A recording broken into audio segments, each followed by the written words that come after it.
What's good, everybody? This is Nur Hussain Warsi from Learn to Link. So in this video, we will be covering what is exist operator in SQL, what are its uses, and when should we use it. So let's get started. So the exist operator is used to test for the existence of any record in a subquery. The exist operator returns true if the subquery returns one or more records. So before going to the Microsoft SQL Server, we can have the syntax how this exist operator is used. So we'll write the select command and then we'll mention our column name from command from the table.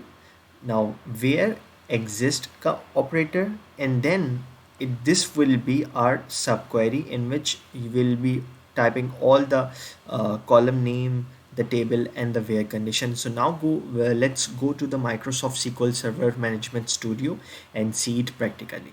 So before starting the query, I have to load my tables. Select all from employee, and my other table is the department table. So select all from department. I load these two tables, we'll see them and then we'll proceed further.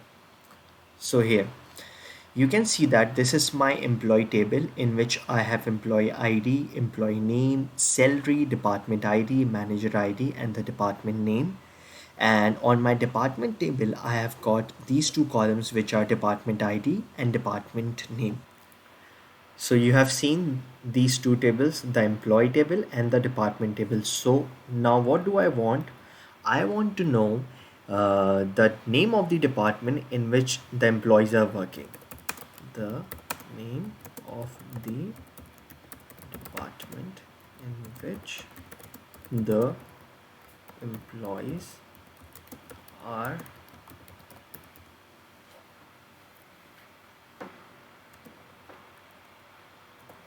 because we can say that all the employees have department but all the departments does not have employee. For suppose my supervisor comes in and he asks me that after the recent transfer, tell me the name of the department in which the employees are working.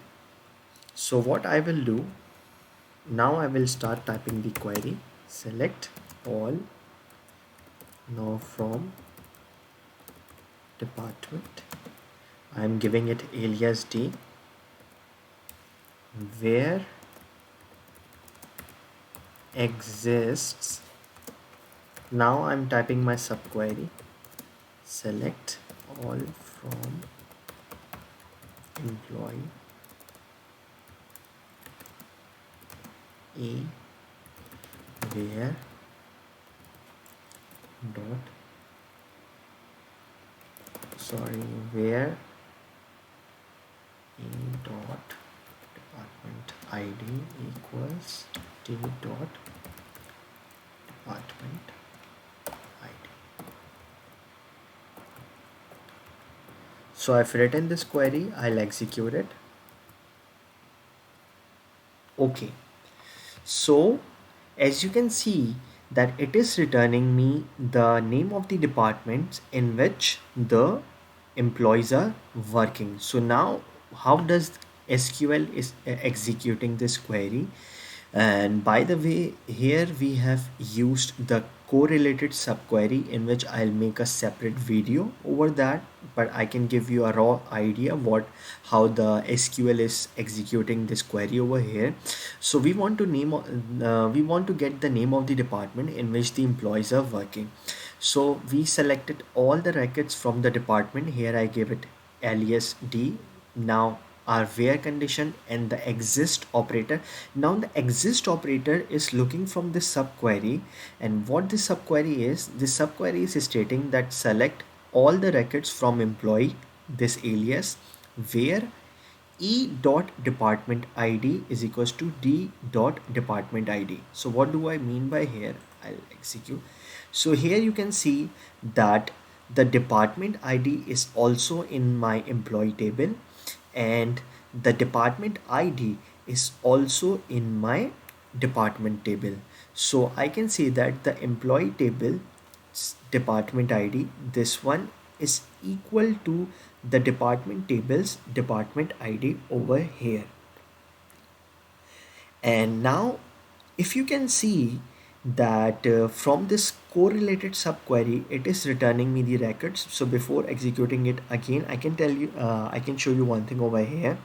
So I have these 8 records in my department table. Okay, these 8 records in which I have the different departments. But when I'm executing, so it is showing me the 6 records, which means that only 6 department has employees working in them. So this is basically the use of the exist operator to check for the existence of the record in the subquery. So here we have used the correlated subquery. If my supervisor comes in and he asks me that we want to do the recruitment for the departments where the employees are not working. So we want to fetch the name of the departments in which the employees are not working. So here again I'll type my query, select all from department. I gave it alias again over here, where now this is the main part, where not exist. So by using not exist, we will get all the department in which the employee are not working by using this subquery, select all from employee E, where now I'm joining my 2 tables with this department ID. Like it is the same query we executed above, just the use of not exist. So previously with this exist operator, it was returning us the 6 records. Now we will fetch get the name of the departments in which the employees are not working. So here you can see that we have got 2 departments, the manufacturing and the procurement departments, in which the employees are not working. So I'll tell my supervisor that these are the 2 departments in which we don't have employees, so they will do the recruitment.